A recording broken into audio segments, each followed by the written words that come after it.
Oke, jadi hari ini saya akan membahas tentang perkembangan inovasi di dalam keperawatan ya. Dan ini memang kaitannya Ada, kemarin tidak aja hanya yang kaitannya gua dengan kerja sama epidemic berbayar practice, karena ada. sebetulnya Ya emang nggak metode banyak ini kan adalah materi 13. tambahan Cuma yang harus dari itu disampaikan juga dan dari merupakan database kita. apa namanya Hmm? Insertnya nggak tahu berapa, pokoknya 13 aja yang masuk. 13 aja yang masuk. perawat ya, yang terkait dengan inovasi. Kalau sebelumnya kan hanya evidence based practice, SKS-nya sama saya jadi digabung gitu ya. Nah, untuk pembahasan Mm-mm. ini Cuma yang berapa ya? Berapa? Berapa ya? Hmm, nggak tahu berapa, lupa gua kemarin. Pokoknya kayaknya enggak. Duh, sinyalnya lagi. Ya, ya, ya udah bro. Gua mau kuliah dulu nih. Udah mulai nih. Ya, yuk, yuk. Assalamualaikum.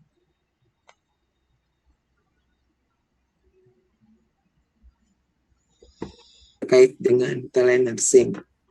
Nah, sebagai introduction gitu ya, kalau kita melihat perkembangan ya di tatanan pelayanan kesehatan ya, khususnya di dalam perkembangan tatanan pelayanan kesehatan secara global, memang perkembangannya sudah demikian pesatnya gitu ya, dan banyak sekali tantangan-tantangan yang dihadapi gitu ya.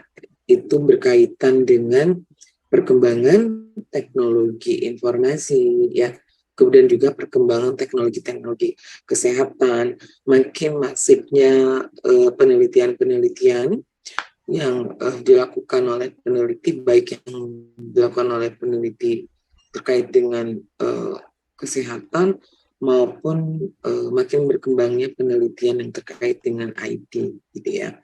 Nah, tentunya dengan perkembangan yang ada ya, keperawatan juga gitu ya, apa namanya, di dunia keperawatan memang harus mau tidak mau harus engage gitu ya dengan berbagai macam inovatif activity gitu ya, dan itu sebagai dasar bagaimana upaya dalam hal perbaikan pelayanan kesehatan termasuk juga pelayanan keperawatan. Nah, tentunya juga apa namanya, tidak hanya katakanlah apa memang perkembangan IT ya, komunikasi dan teknologi di dalam kesehatan. Nah, begitu juga dengan semakin banyaknya tuntutan masyarakat ya, termasuk ya masyarakat di sini pasien-pasien yang memang membutuhkan pelayanan kesehatan gitu ya. Jadi artinya memang mau tidak mau itu yang harus dihadapi kita, dan ini merupakan tantangan gitu ya, yang harus ya katakanlah apa sih yang harus kita lakukan dari konteks keperawatan nantinya. Nah, kalau kita berbicara tentang inovasi, berarti adalah itu terkait dengan ada sesuatu hal yang baru ya, suatu hal yang baru, apakah itu misalnya kita mempunyai ide yang baru, kita membuat metode-metode yang baru. Artinya memang di sini inovasi itu melakukan suatu perubahan gitu ya, perubahan yang hal yang baik. Nah, tentunya good spirit-nya itu adalah bagaimana dengan adanya katakanlah perkembangan suatu yang baru atau kita membuat ide-ide yang baru. Nah, tentunya adalah ide-ide yang baru itu gitu ya, yang terkait di dalam tatanan pelayanan kesehatan atau perkembangan di dalam konteks teknologi kesehatan. Nah, tentunya itu adalah diharapkan bahwa dengan perkembangan adanya inovasi-inovasi di dalam apa namanya lingkup kesehatan termasuk keperawatan, itu akan membawa dampak yang positif gitu ya. Dampak yang positif terutama adalah bagaimana kita bisa memberikan pelayanan yang berkualitas. Tentunya juga adalah bagaimana kita bisa melakukan upaya-upaya hal promosi dan hal prevensi ya, Supaya apa? Supaya memang katakanlah tingkat kesehatan masyarakat juga bisa betul-betul dicapai dengan tingkat kesehatan yang optimal. Kemudian juga adalah bagaimana katakanlah di dalam lingkup kesehatan, para praktisi kesehatan mampu katakanlah melakukan inovasi-inovasi yang memang bisa berdampak positif ya bagi mengurangi tingkat kesakitan gitu ya, meningkatkan kualitas pelayanan, meningkatkan kualitas pelayanan keperawatan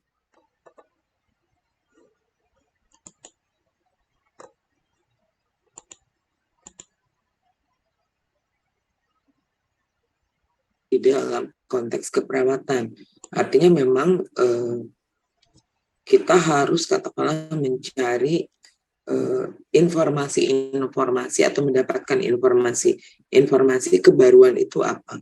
Jadi kalau di dalam konteks evidence based practice, sebenarnya adalah kita harus mampu mendapatkan gitu ya, informasi terkait dengan inovasi-inovasi apa sih yang sudah ada di dalam keperawatan. Nah tadi yang seperti saya sampaikan itu akan berdampak positif terhadap bagaimana kita bisa memberikan layanan ya asuhan keperawatan kepada pasien dengan baik.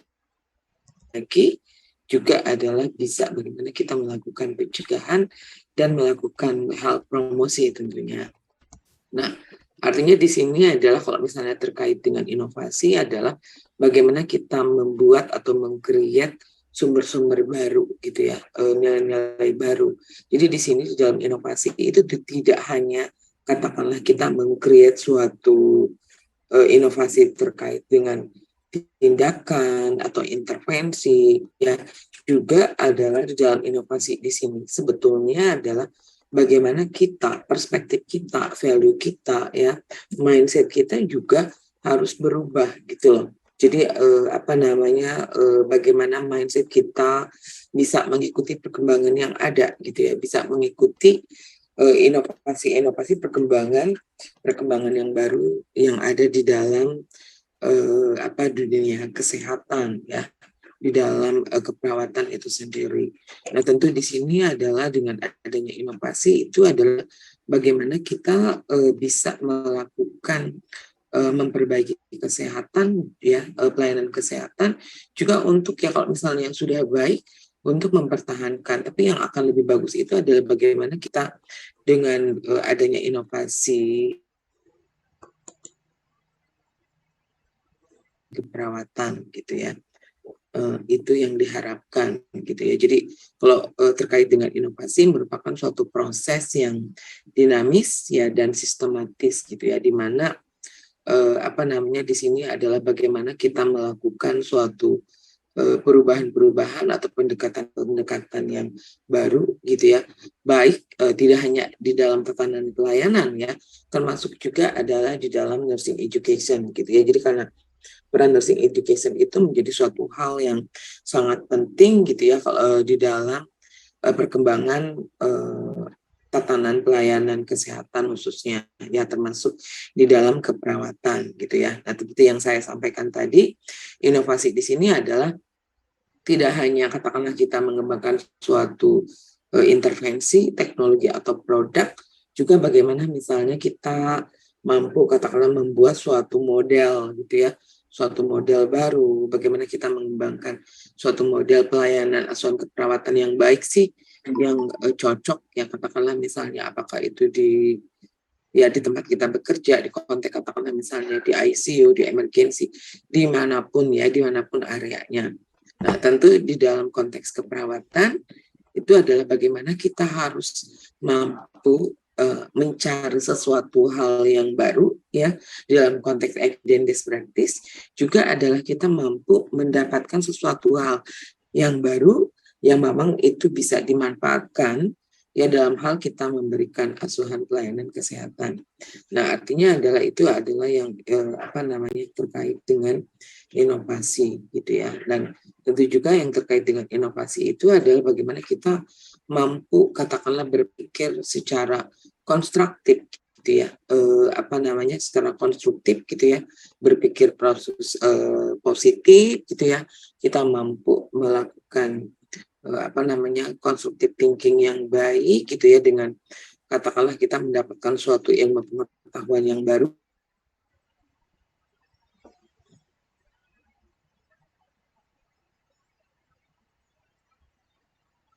aspek knowledge, termasuk juga adalah dari aspek sikap ya, aspek skill gitu ya. Nah, tentu di sini adalah bagaimana nanti diharapkan adalah dengan kita mampu berpikir secara konstruktif, kita mampu katakanlah berpikir secara kritis gitu ya. Kita mampu berpikir secara kritis itu jadi kita bisa menerawang, kita bisa mengimajinasi apa sih yang katakanlah hal yang baru yang akan kita lakukan gitu ya, yang terkait dengan evidence based practice adalah bagaimana kita bisa melakukan suatu perubahan ya. Jadi apa sih yang akan kita lakukan, suatu perubahan apa yang akan kita create, bagaimana kita mampu melakukan kreasi hal yang baru, itu kita juga adalah sangat tergantung bagaimana kita mampu untuk membuat perencanaan yang baik, kemudian juga melakukan katakanlah action yang sesuai dengan planning ya. Bagaimana kita juga mampu untuk mencapai katakanlah apa sih yang menjadi tujuan dari action yang akan kita lakukan gitu ya. Nah, tentu di sini adalah inti daripada inovasi itu adalah sesuatu hal yang baru yang kita create atau sesuatu hal baru yang kita akan lakukan gitu ya. Itu adalah definisi daripada inovasi. Nah, terkait dengan inovasi, dari proses inovasi tentu di sini itu ada 3 konsep utama ya. Bagaimana kita mampu melakukan inovasi itu adalah jika kita mampu melakukan sesuatu hal yang kreatif gitu, ada creative thinking ya, kita mampu untuk membuat suatu kreativitas ya, baik kreativitas thinking maupun kreativitas kita melakukan suatu inovasi-inovasi atau suatu perubahan-perubahan. Nah, tentu di sini adalah dalam konteks environment di sini adalah kita bisa melihat katakanlah di dalam konteks apa kita bisa berbuat apa gitu ya. Jadi dalam hal ini adalah dengan environment di sini kita bisa tahu dengan konteks katakanlah konteks tempat kita bekerja ya, kita bisa mampu melakukan inovasi apa. Nah, tentu di sini kan kita harus kreatif. Nah, untuk bisa ya katakanlah nanti masing-masing bisa berpikir gitu ya. Apa sih yang akan kita lakukan, apa yang akan kita perbuat supaya ada sesuatu hal yang baru gitu ya. Apakah itu misalnya dari manajemen SMK, bagaimana kita bisa melakukan suatu perubahan inisiasi di ruangan ya, katakanlah misalnya apapun gitu ya. Misalnya bagaimana supaya alur masuk pasien, bagaimana supaya katakanlah yang tadinya crowded menjadi tidak crowded. Jadi apapun itu, jadi mekanisme apapun atau proses apapun atau intervensi apapun itu bisa dilakukan oleh kita. Nah, konsep ini yang betul-betul harus kita pahami. Jadi dari konteks environment kita harus mampu untuk melihat ya environment kita. Environment di sini lingkungan itu adalah lingkungan tempat kita bekerja gitu ya. Seperti apa sih gitu ya. Nah, itu yang harus kita melakukan assessment tentunya ya. Jadi inovasi-inovasi apa yang akan kita lakukan. Nah, ini adalah merupakan PR teman-teman semua gitu ya. Jadi artinya ada sesuatu hal yang baru gitu ya, yang dihasilkan, yang kita create jika ya katakanlah kita lulus gitu ya. Jika misalnya teman-teman udah lulus nanti, apa sih oleh-oleh yang akan bisa kita bawa gitu ya sebagai oleh-oleh kita yang nanti bisa diimplementasikan sekecil apapun gitu ya. Itu adalah ya, artinya di sini adalah tuntutannya adalah Anda semua harus mampu untuk melakukan inovasi sekecil apapun. Syukur-syukur katakanlah inovasi itu yang jauh lebih besar, yang nanti berdampaknya juga jauh lebih besar gitu ya. Dan ini hal yang harus betul-betul kita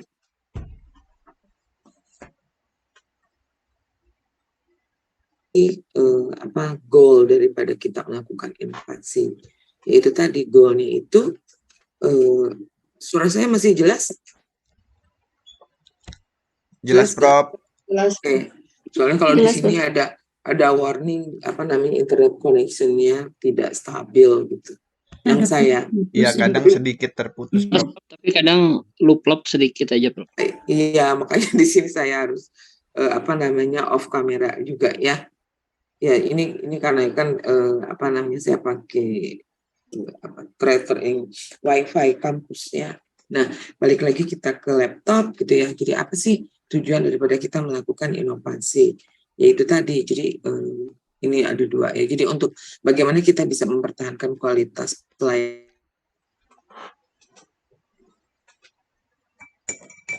bagaimana kita mampu untuk memperbaiki kualitas asuhan. Dan juga adalah tadi ya, selain misalnya untuk memaintain maupun mengimprove, kita juga harus selalu untuk mencari informasi baru gitu ya. Kenapa? Misalnya ini menjadi suatu hal yang sangat penting. Karena apa? Karena memang tadi ya, perkembangan teknologi informasi, penelitian itu terus terus dilakukan gitu ya. Karena kalau misalnya inovasi itu kan terkait dengan bagaimana kita meng-create sesuatu. Jadi ada inovasi, ya katakanlah hasil penelitian yang baru. Artinya di sini adalah to find new information. Di sini adalah kita harus melihat bagaimana sih current knowledge yang muncul saat ini. Gitu ya, mungkin baru ya katakanlah tahun 2021 ada sesuatu hal informasi yang baru. Dan mungkin tahun 2022 sekarang juga yang sekarang sudah mau berakhir tahunnya, informasi baru bisa aja muncul gitu ya, karena memang perkembangan penelitian begitu masifnya gitu ya di luar sana gitu ya. Karena apa? Karena tadi ya terkait dengan penelitian di pendidikan ya, misalnya tadi ya ya katakanlah seperti Anda semua ya, mahasiswa yang harus melakukan penelitian atau praktisi atau peneliti gitu ya, untuk mendapatkan atau mencari sesuatu hal yang baru atau kekinian. Nah, kemudian juga adalah terkait dengan tujuan inovasi yang lainnya adalah kita juga misalnya itu dari aspek tadi ya, dari aspek bagaimana kita melakukan asuhan keperawatan. Nah, sekarang juga misalnya apakah itu dari aspek health promosi maupun health prevensi. Sejauh mana katakanlah kita mendapatkan cara baru gitu ya untuk meningkatkan kesehatan masyarakat itu seperti apa sih, bagaimana kita melakukan health promosi gitu ya seperti apa, termasuk juga health prevensi misalnya terkait dengan ada modal-modal baru gitu ya. Nah, itu juga hal-hal yang harus kita ketahui gitu ya, dari apa sih manfaat atau tujuan daripada kita melakukan inovasi. Kemudian juga adalah harus kita katakanlah konform dengan regulasi ya, karena pasti regulasi yang muncul gitu ya, itu juga kan regulasi pasti mengikuti perkembangan yang ada gitu ya. Ini tidak katakanlah regulasi itu aturan-aturan itu ya katakanlah menggunakan aturan-aturan yang lama, pasti juga muncul aturan-aturan yang baru gitu ya. Jadi artinya bagaimana sih aturan-aturan yang lama itu apakah masih bisa atau layak dipakai atau perlu melakukan improvement gitu ya. Nah, itu hal yang terkait dengan inovasi gitu ya. Nah, sekarang juga kalau kita berbicara tentang keperawatan tadi ya, kenapa di dalam keperawatan juga harus kita melakukan inovasi, karena memang selain perkembangan ilmu pengetahuan teknologi komunikasi di kesehatan, juga katakan teknologi informasi, juga tadi ya semakin ya katakanlah tantangan gitu ya, tantangan yang dihadapi oleh community keperawatan khususnya secara global ya. Nah tadi ya, kalau secara global ya contohnya misalnya kalau kita mungkin tidak belum terjadi shortage keperawatan, kekurangan keperawatan gitu ya, kekurangan perawat di tatanan pelayanan. Nah, tapi kalau di luar gitu ya secara global itu sudah makin ke sini sudah terjadi shortage perawat khususnya yang bekerja di tatanan pelayanan ya, khususnya misalnya rumah sakit ya, even juga di komunitas gitu ya. Kenapa gitu ya? Kalau secara global makin banyak katakanlah perawat-perawat yang ya katakanlah tidak mau jadi perawat atau ya lebih memilih mundur dari keperawatan. Nah, kira-kira apa? Jadi kalau menurut teman-teman kira-kira apa sih? Kalau di kita itu tidak shortage kalau di kita tuh ya. Jadi kalau di kita ya mungkin kalau di kita itu berbeda dengan di luar. Kalau di kita bukan shortage ya, shortage perawat. Yang terjadi di kita itu adalah kekurangan perawat itu bukan karena tidak adanya perawat, tapi kalau di kita itu adalah kekurangan perawat yang ada di tatanan pelayanan itu karena formasinya yang kurang, ya enggak? Formasinya yang kurang, itu artinya yang memang direkrut sebagai perawat baru, ya katakanlah di rumah sakit atau formasi perawat yang baru di rumah sakit di kita, itu relatif cenderung sedikit gitu ya. Kalaupun misalnya bertambah itu ya bertambahnya nggak banyak. Artinya tadi ya misalnya kalau saya bisa melihat mungkin ya katakanlah misalnya di Kementerian Kesehatan gitu ya. Kalau saya melihat itu misalnya untuk farmasi saja, misalnya untuk kebutuhan perawat S1 ya di rumah sakit, ya katakanlah di rumah sakit tipe A, tipe B, itu formasinya sedikit gitu loh. Padahal kebutuhannya banyak gitu ya. Karena makin banyak katakanlah kan makin jumlah pasien yang dirawat juga makin semakin banyak gitu ya. Karena memang kita kan masyarakatnya sangat besar gitu, populasi masyarakat Indonesia kan sangat besar. Nah, itu yang menjadi permasalahan di kita. Jadi bukannya shortage tapi adalah kita ya katakanlah formasi yang ada itu yang sedikit, sehingga tetap saja artinya kalau misalnya rasio antara pasien dan perawat itu masih belum ideal gitu loh, khususnya misalnya di ruangan-ruangan ya masih belum ideal. Karena apa? Karena tadi bukan shortage, tapi kalau di luar itu adalah karena memang betul-betul shortage gitu ya. Di negara tetangga saja lah, tetangga kita yang paling sedikit, yang paling dekat dengan kita, contohnya shortage global workforce daripada perawat itu di Singapura gitu ya. Nah, di Singapura saat ini kebutuhan perawat per tahun khususnya dari Kementerian Kesehatan, karena kebetulan saya tahu di sini gitu ya, dan meminta kebutuhan perawat itu per tahun berapa? Sampai 2.000 perawat. Bagaimana kita bisa memenuhi kebutuhan itu? Artinya juga kan dari pihak, ya contohnya hal yang ada gitu ya, di global di sana ya, tetangga dekat. Artinya kan mereka memang mengalami shortage-nya. Dengan shortage tersebut artinya kan human resources-nya kurang, jumlah perawat kurang, sehingga perlu dilakukan inovasi gitu ya, bagaimana dengan perawat limited gitu yang terbatas tapi pelayanan bisa tetap berjalan dengan baik. Nah, tentu kan itu perlu dilakukan inovasi di dalam keperawatan. Nah, itulah salah satu reasoning gitu ya, kenapa perlunya ada inovasi di keperawatan. Nah, kalau misalnya di kita juga ya, misalnya mungkin kalau dibilang shortage sih tidak, tapi tetap aja rasio antara perawat dengan pasien yang ada di tatanan pelayanan khususnya di rumah sakit yang besar gitu ya, di rumah sakit tipe A, tipe B, mungkin juga di tipe C gitu ya. Nah, itu kan kurang, artinya memang perlulah kita melakukan inovasi gitu ya. Kemudian juga misalnya tuntutan. Nah, ini juga kan tantangan di kita gitu ya. Bagaimana katakanlah ke depan gitu ya,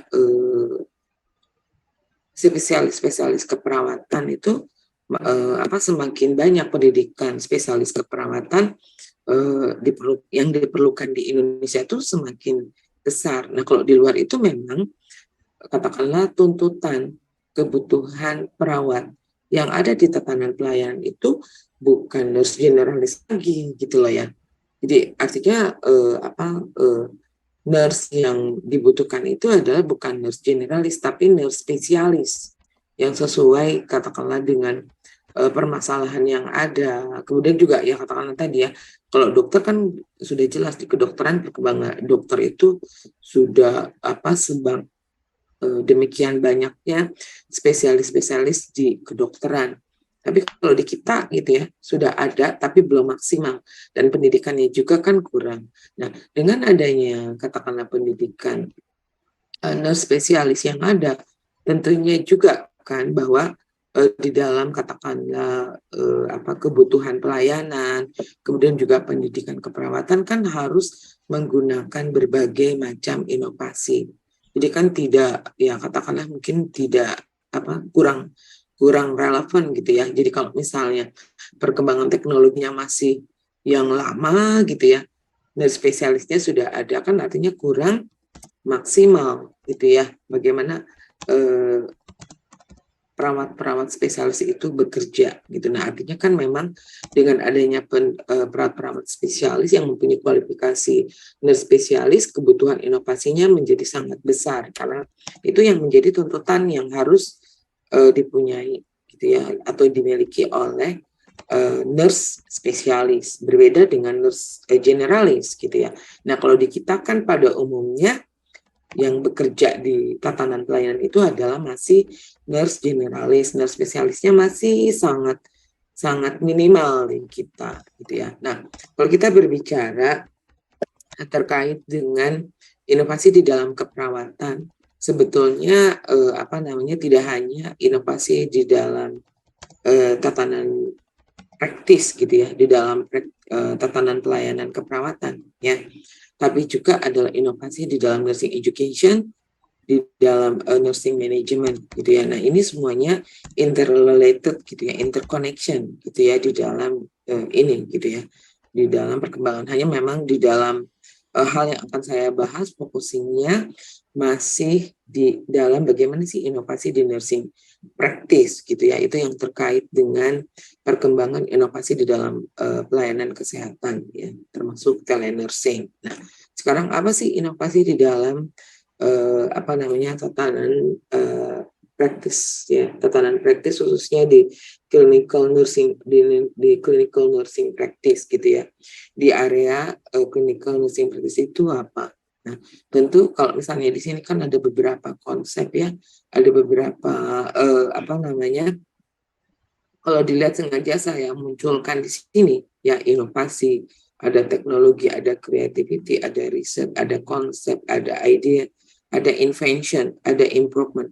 Nah ini menjadi satu kesatuan gitu ya. Jadi memang tidak tanpa inovasi itu tidak muncul kalau tidak ada ide. Ide yang terkait nanti ide teknologi, riset, kreatif, konsep ya. Ini menjadi satu kesatuan utuh sehingga timbul adanya inovasi. Nah, di dalam nursing practice ya tentu misalnya katakanlah kita berbicara tadi ya di dalam konteks pelayanan keperawatan khususnya bagaimana tadi ya kebutuhan di dalam tatanan pelayanan khususnya di dalam clinical practice, di dalam clinical nursing practice itu dibutuhkan tadi ya ada skill-skill baru, ada teknik-teknik baru, ada intervensi-intervensi baru yang mana itu dibutuhkan gitu ya, dibutuhkan ya terkait dengan ya bukan hanya katakanlah kita bekerja berdampingan dengan dokter, tapi kita juga harus mampu ya katakanlah dengan adanya perubahan, ada pertukaran, perkembangan paradigma di dalam tatanan pelayanan itu sendiri, sehingga memang menjadi suatu kebutuhan di dalam praktek keperawatan, khususnya mampu melakukan berbagai inovasi tadi yang mana menjadi tujuan akhirnya adalah bisa memperbaiki kualitas pelayanan keperawatan yang mana nanti akan berdampak positif. Kalau misalnya pelayanan keperawatan baik, tentu akan berdampak positif terhadap pelayanan kesehatan secara umum gitu ya. Nah, itu yang menjadi intisari dan juga adalah kenapa diperlukan inovasi di dalam nursing practice, karena impact yang positif yang lainnya itu adalah sebagai apa? Bisa sebagai ya artinya kita bisa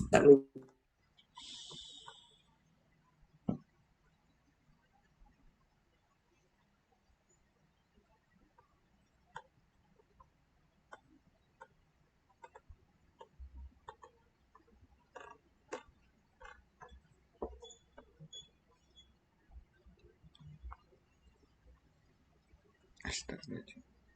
Saya bilang ternyata mempunyai kemampuan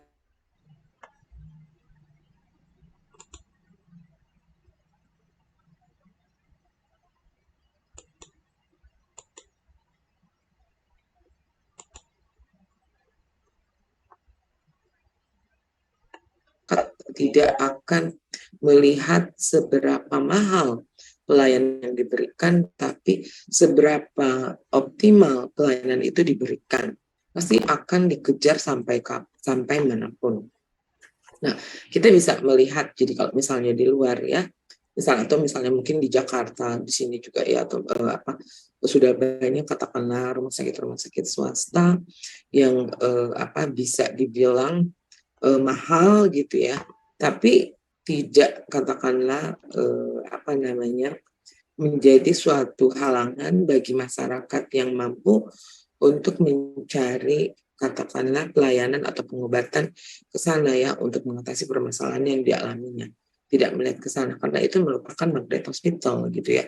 Orang Indonesia dengan sangat senangnya berobat katakanlah ke Malaysia, ke Singapura gitu, yang dekat aja ya. Yang mana karena apa? Karena di dalam perspektif masyarakat yang mampu lebih baik berobat ke luar negeri gitu ya, ke Singapura, ke Malaysia yang dekat di Penang segala macamnya. Tapi apa? Karena anggapannya bahwa pelayanan sudah sangat baik dengan berbagai inovasi yang ada. Nah, itu adalah menjadi suatu tuntutan gitu ya.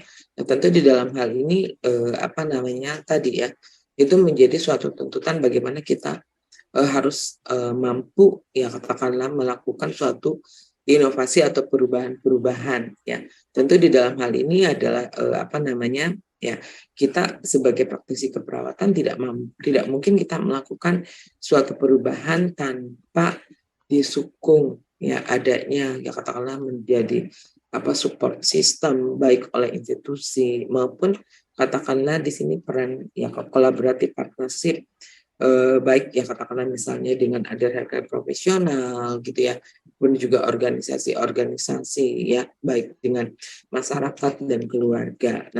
Nah hal yang harus kita pahami di sini adalah tadi ya, di dalam proses bagaimana kita melakukan suatu inovasi tentunya harus ditunjang oleh pengetahuan kita yang yang baik gitu ya. Kemudian juga kita juga harus mampu untuk pengambilan keputusan yang baik ya, mampu untuk melakukan intervensi atau implementasi dari hasil-hasil inovasi atau hasil-hasil penelitian terkini. Nah, ini kalau misalnya tadi di dalam suatu proses gitu ya, kalau misalnya ini digambarkan suatu proses, bagaimana suatu proses inovasi itu memang tadi ya dari aspek knowledge. Kenapa aspek knowledge itu menjadi sangat penting? Karena dengan aspek knowledge yang baik, kita bisa menyadari gitu ya bahwa memang kita aware perlunya inovasi di dalam keperawatan gitu ya, di dalam praktek keperawatan. Nah, tentu ini nanti akan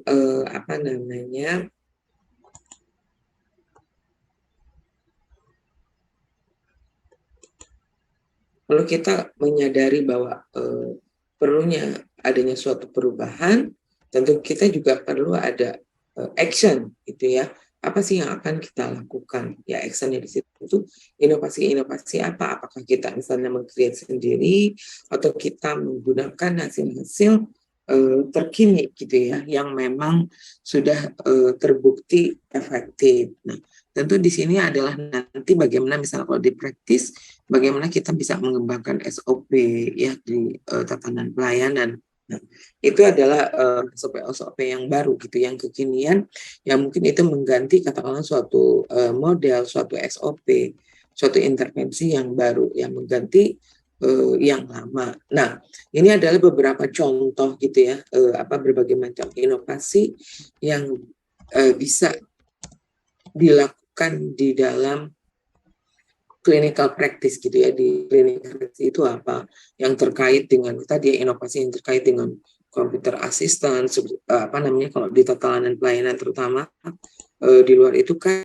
misalnya katakanlah di global lah yang sudah mungkin kita juga alhamdulillah sudah jauh lebih baik dibanding sebelumnya gitu ya, sudah meminimalis katakanlah clerical ya, tulis menulis gitu ya, tulis menulis kita sebagai perawat itu sudah dibatasi karena sudah ada computer assistant, sudah ya katakanlah menggunakan computerized juga misalnya wireless teknologi, bagaimana tadi penggunaan evidence based practice gitu ya. Nah, ini adalah berbagai macam katakanlah inovasi yang sudah dilakukan gitu. Ini bukan hal yang belum dilakukan, itu adalah yang terkait dengan inovasi-inovasi yang sudah dilakukan ya. Contohnya misalnya konsep triase di ruang emergensi seperti apa sih supaya triasenya lebih mudah, lebih simpel gitu ya, dan tindakan itu bisa gercep cepat, tepat gitu ya. Nah, itu adalah prinsip-prinsip. Kemudian juga misalnya kaitannya dengan tadi yang saya sampaikan, sudah banyak tuntutan bagaimana spesialis. Nah, di luar itu sudah ada contohnya misalnya forensic nursing specialty. Nah, itu sudah ada karena itu adalah suatu tuntutan dan suatu kebutuhan gitu. Dan lagi misalnya di kita apa saja misalnya nursing spesialis yang bisa dikembangkan itu sangat terbuka sesuai dengan kebutuhan. Nah, itu adalah hal-hal yang contoh-contoh yang memang yang sudah berjalan ya di global gitu ya. Kemudian juga bagaimana misalnya community based nursing role yang mungkin sebelumnya itu bagaimana peran. Nah, ini kan terkait dengan inovasi. Jadi inovasi yang saya sampaikan tadi bukan hanya terkait dengan inovasi yang terkait dengan intervensi ya suatu, tapi bagaimana peran ya. Sejauh mana misalnya peran perawat. Nah, contohnya misalnya di community based nursing role. Sejauh mana misalnya peran perawat di komunitas. Jadi kalau sebelumnya mungkin peran perawat itu belum kelihatan gitu ya. Bagaimana ya katakanlah misalnya ada spesialis keperawatan komunitas, spesialis keperawatan keluarga misalnya gitu ya. Nah, hal-hal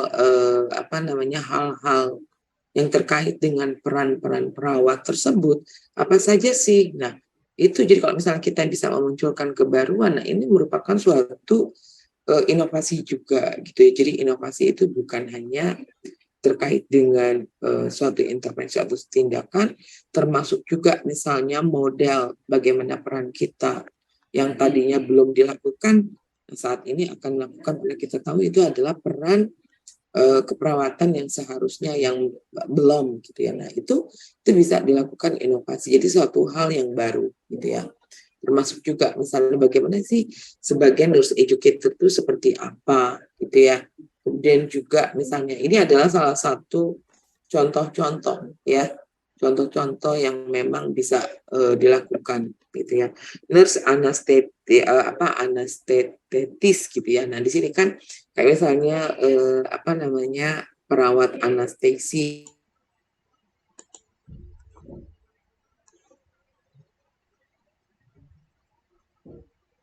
masih include di dalam. Jadi sekarang ini perawat anestesi juga sudah menjadi perkumpulan atau ada organisasi profesinya ya, perawat anestesi secara khusus. Nah, kemudian juga telenursing. Nah, ini juga hal yang inovasi gitu ya.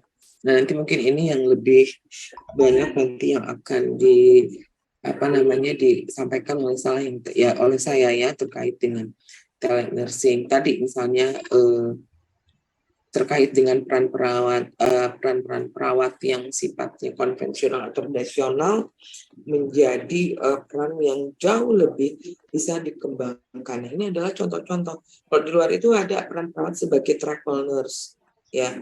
ada juga ke sana, kalau di kita belum gitu. Jadi dengan melihat kebutuhan gitu ya, kayak host business, walaupun misalnya kita sudah sudah mulai ada pengembangan daripada keperawatan paliatif gitu ya. Nah, palliative nurse itu ada perkembangan yang lebih itunya tentang hospice nurse itu seperti apa gitu. Ada juga misalnya di luar informatiknya spesialis gitu ya.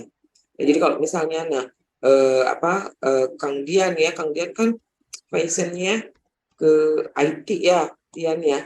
Ya, Nah, Prof. ini kan misalnya informatik nurse spesialis nanti mungkin bisa dikembangkan di kita gitu loh. Ya enggak, Dian bisa mengembangkan terkait dengan ini nanti ke depannya gitu loh. Hal-hal yang kan ini sangat terbuka banget gitu loh ya. Artinya kita yang melihat apa sih yang menjadi kebutuhan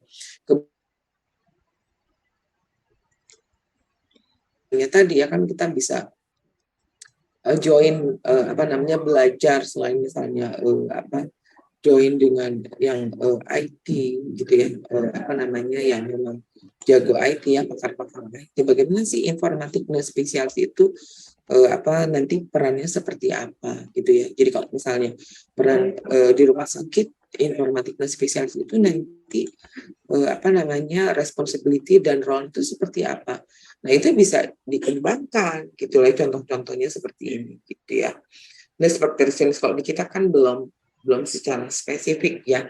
Kalau di kita masih yang general gitu. Jadi kayak nurse spesialisnya seperti apa sih? Apa sih yang harus dilakukan? Peran-peran sebagai spesialis, katakanlah keperawatan medikal bedah, spesialis keperawatan anak, mungkin nanti akan di breakdown lagi menjadi sub-sub spesialis. Nah, itu adalah contoh-contoh gitu ya. Ini adalah contoh-contoh variasi-variasi daripada yang tadinya tradisional berkembang yang katakanlah menjadi hanya misalnya tugasnya care provider, kita sebagai perawat care provider berkembang gitu ya sedemikian pesatnya, misalnya sebagai nurse educator, sebagai nurse konsultan. Nah, itu dari peran-peran itu bisa dikembangkan lebih luas lagi gitu ya. Nah, ini adalah contoh variasi-variasi di dalam peran keperawatan gitu ya. Nah, kemudian juga tadi yang misalnya komputer asisten. Nah, ini jadi ya misalnya kalau teman-teman yang fashionnya, yang IT-nya jago gitu ya. Jadi mungkin di sini juga kontradiksi ya. Jadi misalnya yang terkait bukan kontradiksi, banyak polemik dengan penggunaan robot gitu ya.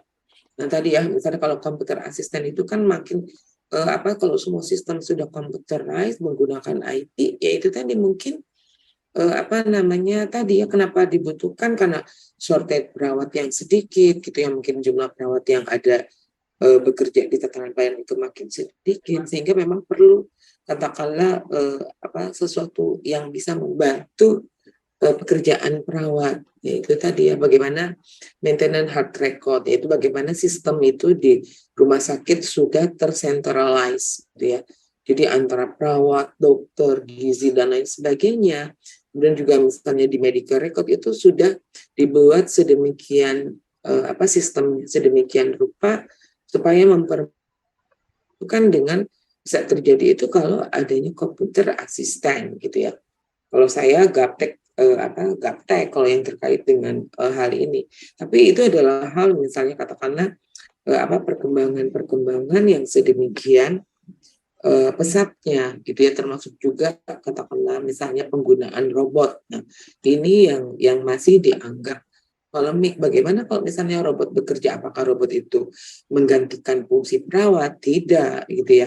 Jadi using robot itu kan hanya asisten, tidak menggantikan, tidak ada menjadi nurse robot gitu ya, robot yang perawat, tidak. Jadi fungsi robot itu adalah untuk membantu gitu loh.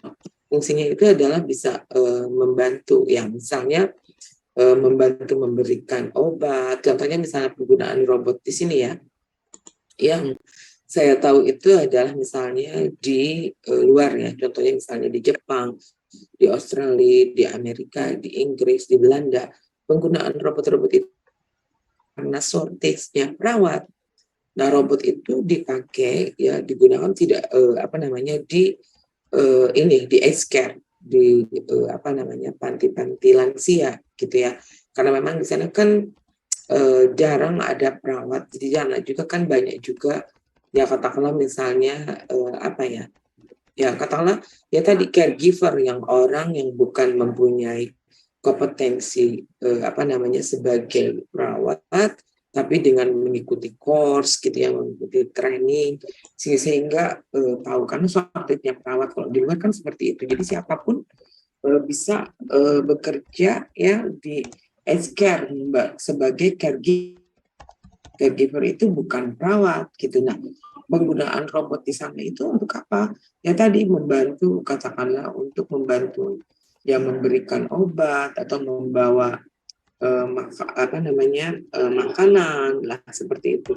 Kalau misalnya di fase pandemi COVID-19, penggunaan robot juga efektif, bisa dibantu, didaya gunakan tadi karena misalnya kita sangat high risk untuk memberikan asuhan secara langsung kepada pasien-pasien COVID dengan menggunakan robot itu membantu gitu loh, membantu untuk membawa obat-obatan seperti itu. Nah itu adalah salah satu contoh. Jadi memang fungsi robot itu tidak bisa menggantikan fungsi perawat yang memang harus ada humanisnya, ada touchingnya, ada sentuhan. Kalau robot tidak bisa humanisnya karena itu adalah mesin gitu ya, itu adalah perangkat. Nah, itu tadi misalnya tadi ya wireless teknologi gitu ya. Nah ini kan misalnya dengan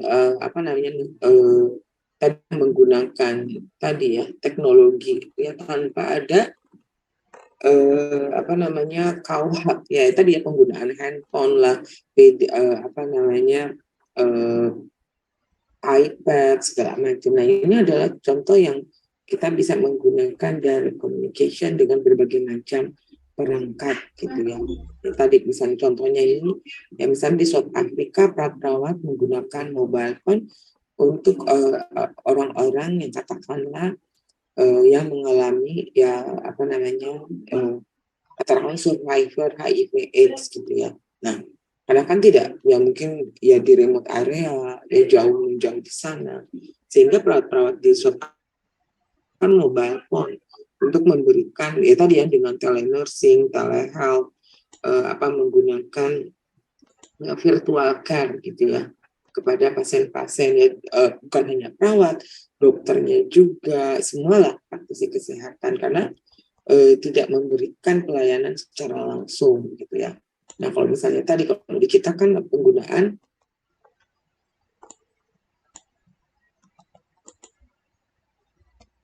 mulai gunakan juga gitu ya di tatanan pelayanan yang ada kita, walaupun mungkin penggunaannya belum secara maksimal gitu ya, belum secara merata gitu ya, hanya dan kalau di kita juga kan walaupun mungkin sudah ada aturan-aturan tapi ya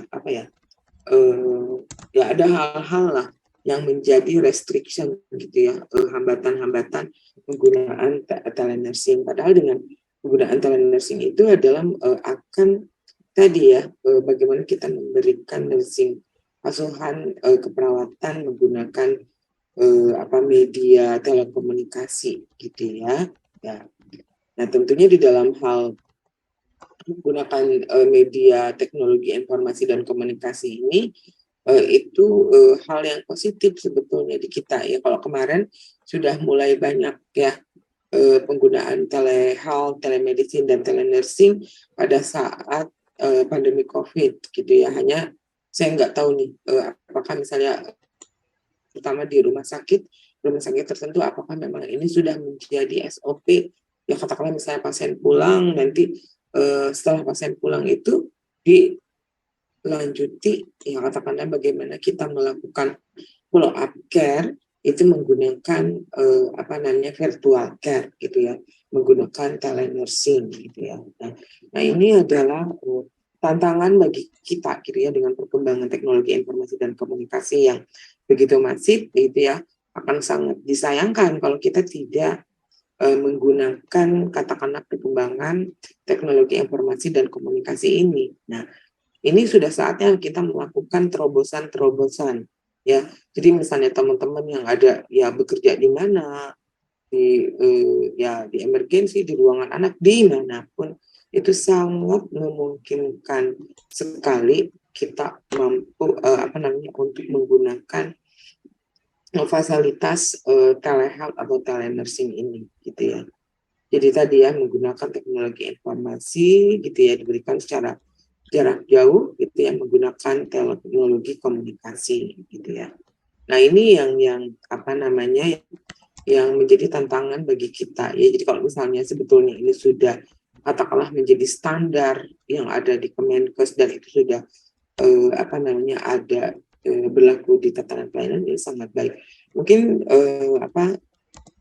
bisa ada yang mau menjelaskan gitu yang terkait dengan telenursing gitu ya, apakah misalnya di tempat institusinya yang bekerja di rumah sakit, apakah sudah mulai diutilisasi enggak sampai dengan sekarang gitu loh, bahwa itu sudah menjadi standardized, itu sudah terstandarized di rumah sakit, menjadi bagian katakanlah pelayanan yang diberikan gitu, dan itu tidak terputus. Artinya dengan telenursing itu ada continuity of care itu berlanjut gitu. Ada yang bisa memberikan informasi ke saya enggak? Ada yang sudah katakanlah itu menjadi suatu SOP gitu ya di rumah sakit, misal kalau ada misalnya di rumah sakit mana, apakah misalnya di Jakarta, di daerah, di Bandung atau di mana? Ada yang mau menyampaikan ke saya yang tahu barangkali?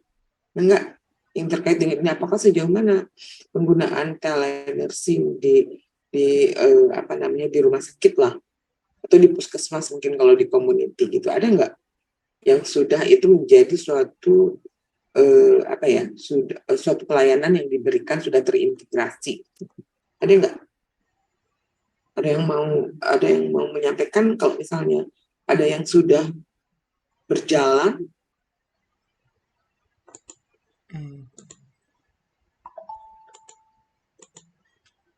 Sudah berjalan itu menjadi suatu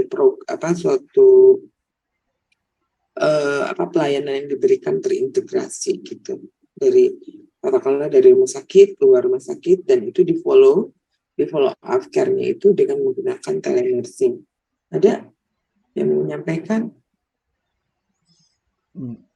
Mungkin yang di poli kali ya Prof ya, atau di Dian ada Polirot. contoh nggak misalnya di mana Dian yang sudah, yang paling tidak di mana saja, misalnya apakah itu di poli atau juga kan ini yang follow up care ya, yang memang lanjut, atau misalnya di ruangan gitu, atau misalnya contohnya gini Bang, misalnya di ruang dia hemodialisa ya enggak, kan dia hemodialisa kan pasien-pasien kan yang bolak-balik harus cuci darah, pulang kan harus kontrol cairan, bla bla bla kayak gitu loh. Apakah itu misalnya di ruang apakah tadi misalnya di outpatient di poli gitu ya, apakah itu sudah berjalan belum? Saya sampai sekarang belum tahu gitu loh ya, misalnya apakah misalnya di suatu institusi rumah sakit, apakah itu di outpatient-nya, di polinya itu sudah menerapkan ya untuk follow up care-nya gitu. Dia tahu nggak? Kalau di poli, setahu saya ada yang namanya di poli MDR ya Prof ya. Itu di mana dia? Di Jakarta? Iya di Jakarta Di rumah sakit Utara, mana? di rumah sakit infeksi Prof, yang poli Oh, so ini? MDR. Iya, itu paling yang by WhatsApp call terus ngeliatin mereka minum obat Prof. Minum obat Oh, TB ya. Prof. Oh, jadi reminder ya? Ya, reminder dan melihat. Jadi memang video call gitu Prof. Oh, Paling seperti itu Prof. dengan WhatsApp ya, baru ke situ ya? Iya Prof. Belum. Baru menggunakan WhatsApp, jadi belum menggunakan tadi yang nanti misalnya ya katakanlah metode seperti apa di kita kan belum kali ya? Iya Prof. Masih yang simpel ya? Masih yang simpel sih Prof, karena memang terakhir kalau ngedevelop program agak mahal mungkin ya, terakhir menggunakan WhatsApp kayaknya Prof. Itu ya itu yang video tantangan call. bagi kita ya. Kalau yang lain ada nggak misalnya selain WhatsApp gitu, siapa tahu ada rumah sakit yang memang sudah mendevelop, artinya kan ini tantangan bagi kita ya. Jadi kalau misalnya Kalau di luar itu sudah jalan sih, jadi berbagai inovasi, ya katakanlah untuk pasien dia mau daftar, pasien katakanlah kita dia misalnya bisa menggunakan video conference lah segala macam gitu ya. Jadi di sini nanti ada beberapa yang ini kan masih konsep gitu ya. Jadi tadi ya ini perkembangan telenursing, telehealth, telemedicine atau telenursing itu dari telehealth. Ya, ini prinsipnya sama. Hanya mungkin yang akan saya sampaikan di sini itu adalah yang terkait dengan ini tadi ya, misalnya jenis-jenisnya ya. Nah ini tadi ya, misalnya dengan jenis yang telenursing yang kita bisa lakukan itu seperti apa, misalnya triase telenursing. Nah kan kalau misalnya yang di emergency, kita bisa melakukan triase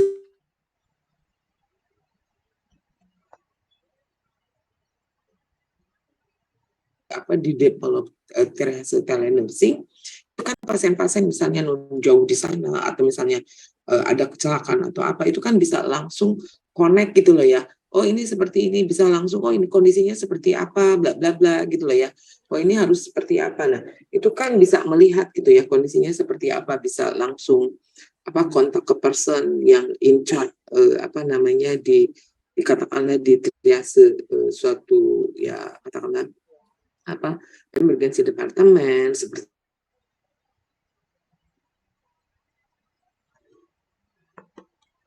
line services, disaster planning telenursing, nah home visit telenursing, telehome care. Ini adalah berbagai macam. Nah, ini supportive care untuk pasien-pasien, misalnya supportive care untuk pasien di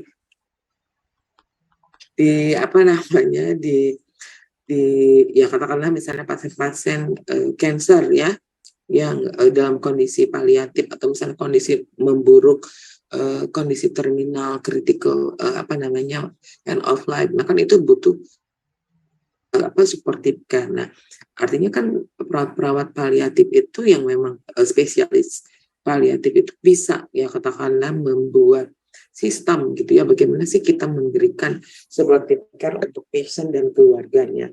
Nah ini adalah tantangan bagi kita ya, dan mungkin kita nanti ke depan perlulah membuat berbagai macam inovasi penelitian based on ini gitu ya. Kalau sekarang kan sudah mulai ada yang mobile, hanya masih ke mobile aplikasi gitu ya, sudah ada sih aplikasi pencegahan stunting, mobile aplikasi misalnya yang saya lakukan sekarang membuat mobile aplikasi pencegahan stunting.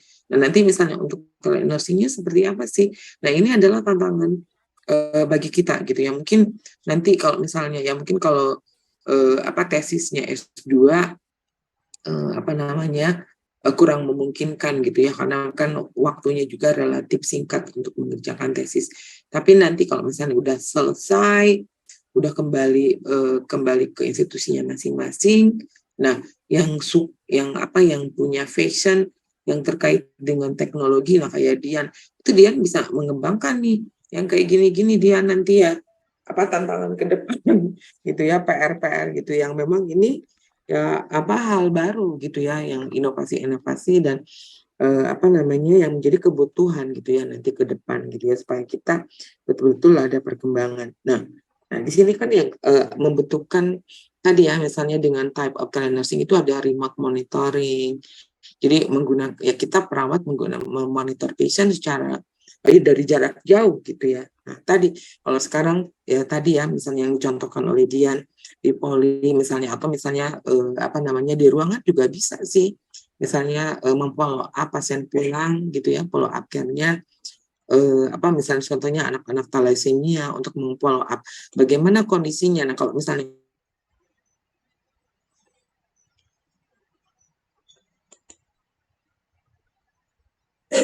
follow up-nya, nah bisa melihat gitu ya bagaimana misalnya kondisinya, HB-nya berapa, atau pasien dengan diabetes gula darahnya berapa, pasien dengan cuci darah, restriksi cairan tadi misalnya untuk pengobatan dan lain sebagainya, termasuk juga misal pengobatan ya terapi gitu ya, termasuk juga misalnya untuk berbagai macam kondisi lah. Artinya memang kalau di dalam kaitannya dengan telenursing itu ini banyak sekali hal-hal atau intervensi-intervensi, inovasi-inovasi yang kita bisa lakukan, terutama untuk melakukan chronic care gitu ya, melakukan asuhan keperawatan yang sifatnya ya pasien-pasien dengan chronic illness gitu ya.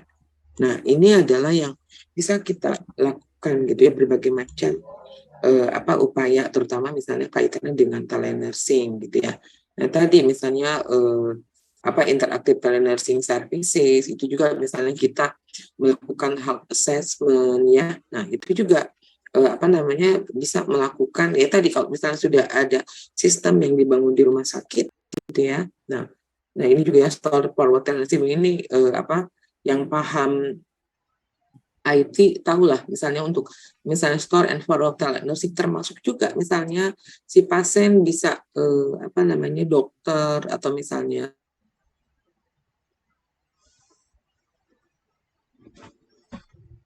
ya dari pasien, apakah itu terkait dengan medical image ya, kemudian juga bisa kita peroleh menggunakan video gitu ya. Nah, contohnya di sini adalah misalnya ahli dermatologi, radiologi bisa melihat perkembangan pasiennya sejak menggunakan video gitu ya. Nah, ini ya, nah itu tadi sudah. Nah, ini adalah perangkat-perangkat yang yang media-media yang bisa digunakan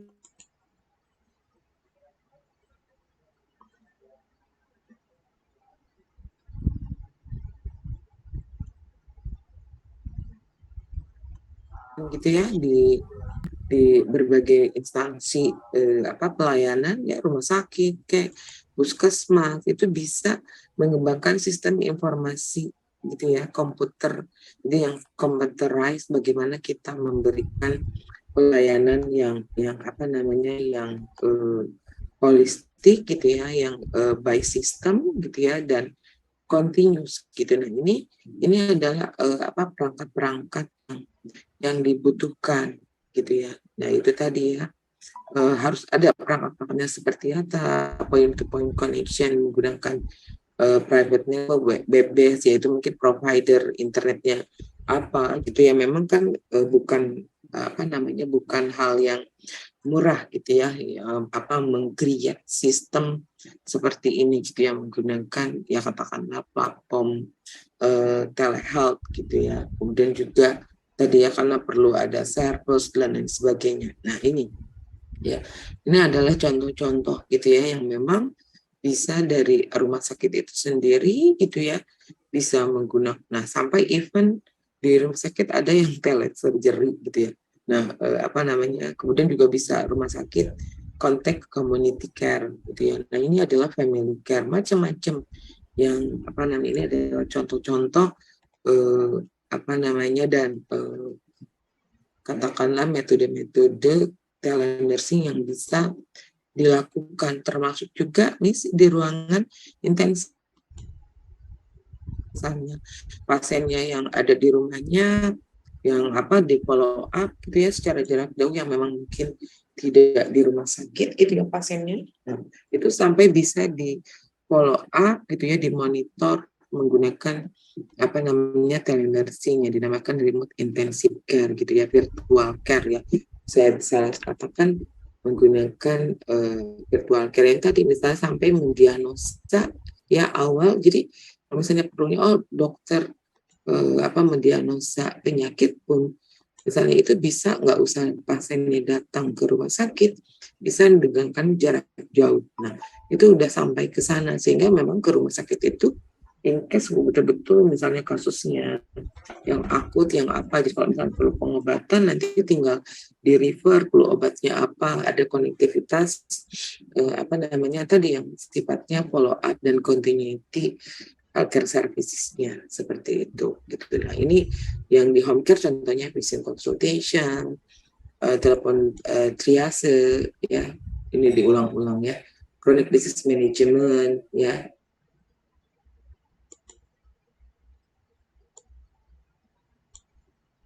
Kita menggunakan itu ternyata bukan benefitnya tidak hanya untuk patient, juga misalnya untuk perawat ya, untuk kita praktisi gitu ya, praktisi practices gitu ya, dan juga untuk rumah sakit. Nah, misalnya untuk pasien meningkatkan akses ke pelayanan kesehatan, dan itu juga ya, jadi efisien juga untuk pasien gitu ya, meningkatkan kenyamanan pasien dan keluarga gitu ya. Jadi kalau misalnya untuk yang perjalanan yang jauh ya, misalnya yang contohnya yang pasien dengan thalassemia gitu ya. Nah itu kan misalnya nggak perlu dia untuk ngecek darah misalnya yang ada yang katakanlah misalnya di ujung kulon mau kemana, misalnya mau referring ke Sadikin di daerahnya nanti menggunakan telehealth atau telenursing, nggak harus datang ke rumah sakit yang jauh gitu ya. Nanti itu bisa yang katakanlah konsultasi dan lain sebagainya dari jarak jauh, baru nanti jika memerlukan suatu tindakan baru dibawa ke rumah sakit. Itu adalah untuk mengurangi ya katakanlah perjalanan jauh gitu ya, untuk mengurangi beban. Jadi memang di sini ada aspek efisiensi ya atau ekonomis. Misalnya untuk perawat juga misalnya lebih kerja fleksibel, lebih efisien ya. Kemudian juga dari aspek kepuasan kerja juga, itu juga akan lebih cepat ya. Untuk ke rumah sakit juga tadi ya, mengatasi tadi ya kekurangan misalnya tadi ya shortage perawat. Nah itu juga hal yang dengan adanya layanan seperti ini gitu ya. Nah ini adalah PR kita, terutama untuk teman-teman yang masih muda yang punya kreativitas tinggi. Nah inilah hal-hal yang bisa kita lakukan gitu ya, yang upaya-upaya yang kita lakukan untuk melakukan berbagai macam inovasi. Hanya memang perlu nanti didukung oleh tadi ya support system, organisasi yang mendukung. Nggak mungkin misalnya kita punya kreasi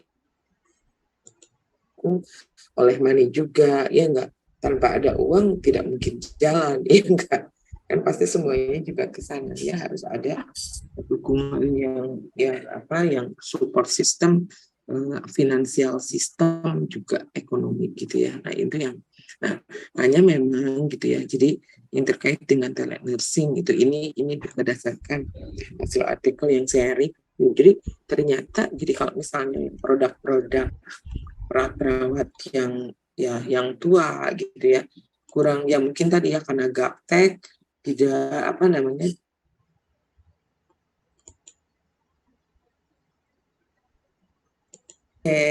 yang inovasi-inovasi seperti ini, karena memang tidak tahu atau ketidaktahuan gitu ya, gaptek, sehingga mungkin mengalami penolakan gitu ya, seperti itu. Ini juga kalau isu perawat, kalau kita memberikan layanan seperti ini, nanti siapa yang bisa mengcover? Artinya kan memang harus ada juknisnya gitu ya, bagaimana misalnya mungkin reimbursement sistemnya seperti apa. Jadi kalau tadi kata dia menggunakan WA, nanti biaya paket internetnya siapa yang nanggung? Rumah sakit kah kita bisa melakukan reimburse gitu ke rumah sakit? Nah, kan hal-hal yang sekecil itu juga kan yang harus betul di harus ada polisinya gitu ya, harus ada aturan-aturan yang mengatur. Nah ini juga ya, kalau misalnya ada ethical and legal issues surrounding telenursing ya kan, kalau misalnya telenursing kan jarak tidak mungkin kita juga komunikasi sih gitu, tapi mungkin tidak face to face, tidak melihat secara hadir face to face gitu ya, secara luring gitu ya, tapi hadirnya secara daring. Itu tadi hal-hal yang mungkin yang timbul, yang masalah yang kaitannya dengan ethical issue gitu ya.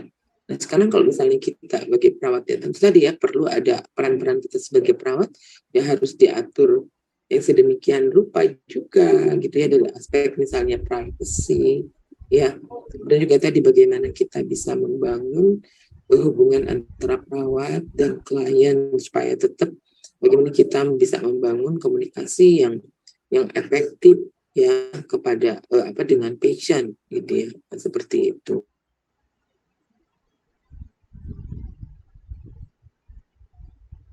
Misalnya untuk pasien operasi harus seperti apa, nanti kalau pas operasinya ya di rumah sakit, post opnya seperti apa. Nah kalau di luar gitu yang di negara-negara yang maju itu kan, kalau misalnya untuk operasi itu sependek mungkin pasien itu dirawat di rumah sakit gitu, karena memang sistemnya sudah sedemikian rupa terdevelop gitu. Jadi pasien ke rumah sakit itu datang pada hari H, di preoperasinya di rumah. Jadi hari H misalnya operasi hari ini pagi-pagi datang gitu, kecuali mungkin ada yang perlu persiapan yang memang harus dilakukan di rumah sakit. Nah post opnya juga sedemikian gitu. Jadi kalau post op misalnya kayak operasi yang mungkin yang nggak terlalu major gitu ya, yang gitu operasi hari ini sore setelah pasien siuman sudah pasien sadar boleh pulang, dan nanti akan ditindaklanjuti dengan telehealth, telenursing, telemedicine. Jadi itu menjadi satu kesatuan sistem yang sudah dibangun gitu ya. Nah, seperti itu. Jadi memang kalau misalnya berbicara tentang aplikasi telenursing ini bisa berbagai macam, katakanlah pelayanan yang kita berikan, home care gitu ya, kecuali misalnya kita home care, kita memberikan home care kan nggak mungkin dengan telenursing kalau kita melakukan perawatan luka. Tapi kalau misalnya konsultasi, kita memberikan health edukasi, itu bisa menggunakan telenursing gitu ya, dan sifatnya misalnya untuk prevensi ya, rehabilitasi ya, pemulihan bisa konsultasi. Nah ini adalah hal-hal yang bisa dilakukan dengan aplikasi telenursing gitu ya. Dan ini berbagai macam best practice sudah ada gitu ya. Dan di sini misalnya untuk yang di remote area, di pedalaman ya, yang memang sistem telekomunikasinya tidak bermasalah gitu ya, di jaring internetnya juga tidak bermasalah. Nah itu bisa dilakukan telenursing ya. Tadi yang seperti Dian tadi, monitoring obat pasien yang TB dengan WhatsApp itu kan monitoring untuk kepatuhan ya. Nah, itu kan bisa menggunakan yang mungkin dengan simple thing nggak masalah gitu ya. Asal itu sudah nanti dibuat SOP-nya sudah jelas, diberlakukan di rumah sakit. Seperti apa untuk yang katakanlah telenursing atau telehealth seperti itu ya. Nah, tadi ya kalau misalnya yang terkait dengan peran-peran kita yang kaitannya dengan ini, kita bisa ya menggunakan berbagai macam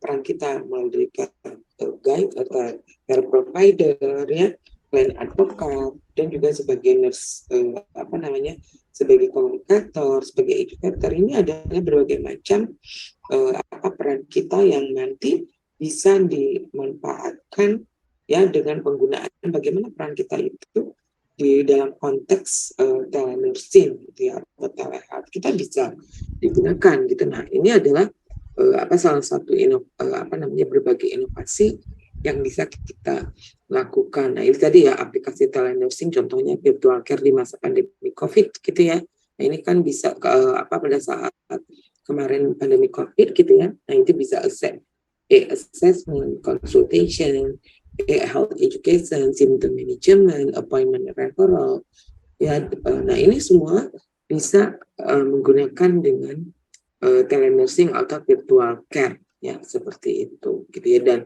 berdasarkan hasil review gitu ya, jadi memang sangat efektif gitu ya penggunaan telenursing atau virtual care itu sebagai salah upaya untuk menurunkan resiko katakanlah tenaga kesehatan tertular virus COVID gitu juga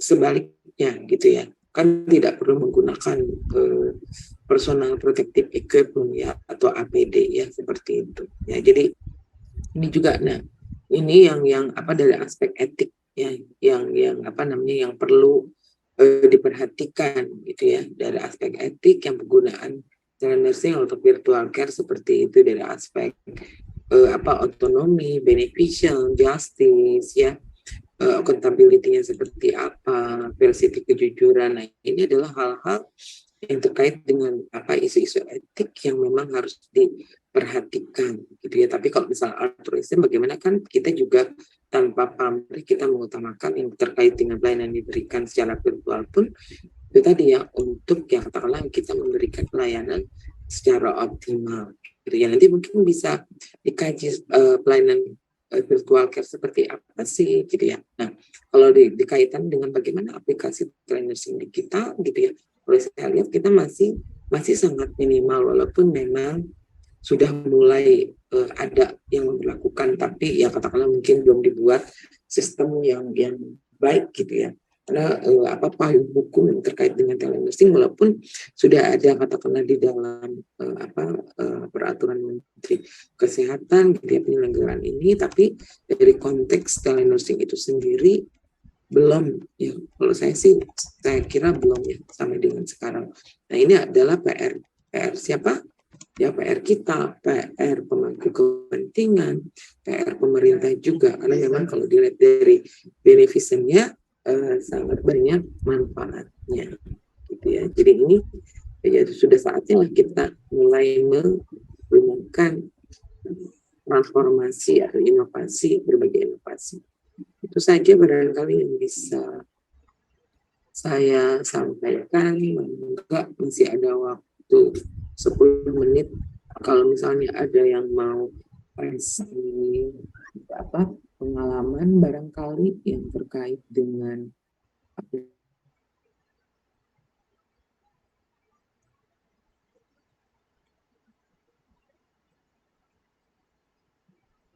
dan juga teman-teman yang enggak, kalau kalian mau ada sharing silahkan. Ada yang sudah sharing, sudah mulai katakanlah menerapkan, nggak apa-apa, yang simple thing juga gitu loh. Artinya kan, tapi paling tidak kita tahu gitu ya, dengan berbagai macam dari konteks inovasi teknologi di dalam pelayanan kesehatan itu merupakan suatu katakanlah keniscayaan harusnya gitu ya, keharusan kita kalau misalnya kita akan melakukan berbagai macam upaya atau inovasi gitu ya untuk melakukan suatu perbaikan. Enggak, kalau ada yang mau ngasih komentar best practice yang baik itu silahkan. Mungkin ada yang kasih contoh best practice, ada nggak? Selain tadi Dian dari WhatsApp, ada yang lain nggak? Itu tadi misalnya yang triase emergency, ada nggak yang Kang Inan? Kalau di Kang Inan di ICU ya, kalau Kang Inan ya. Iya Bu, siap di ICU. Ada pernah nggak share aplikasi ini? Kita sih ada paling di RSIS mah sistem ininya aja, sistem informasinya aja Bu. Dan memang lagi dicoba untuk pemantauan ICU itu tadi seperti yang Ibu bilang lewat sistem internet gitu, termasuk juga monitoring dan ini. Jadi DPJP bisa melakukan pemantauan itu dari rumah juga gitu Bu. Jadi maksudnya sistem monitor kan di ICU itu pasien itu terpantau monitoring ya Bu ya, untuk hemodinamiknya dan segala macamnya. Sekarang ini sedang diusahakan agar itu tuh bisa diakses juga oleh tim kesehatan ICU dimanapun gitu. Cuman ya itu mungkin aspek legalnya aja yang masih.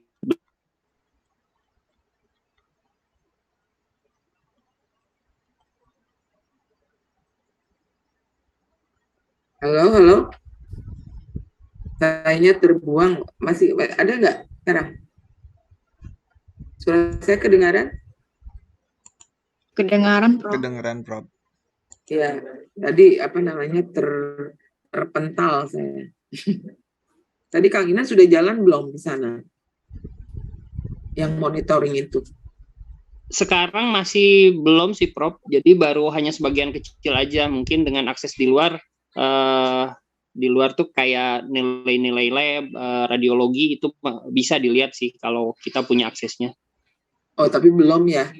Udah sih Prof kalau untuk nilai-nilai seperti itu, tapi maksudnya jadi untuk monitoringnya belum, untuk yang khusus monitoring. jadi hanya pasien melaporkan ke dokter misalnya perkembangan hasil labnya seperti apa gitu ya? Kalau hasil lab dengan hasil radiologi, ronsen pun ini bisa sih Prof dilihat di ini.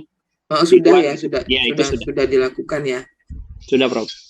Nah itu kan artinya PR kita kalau yang tidak salah Prof ya. Tapi udah itu dilakukan bisa. Iya, kalau yang lain ada yang sudah nggak? Yang bareng? Izin Prof.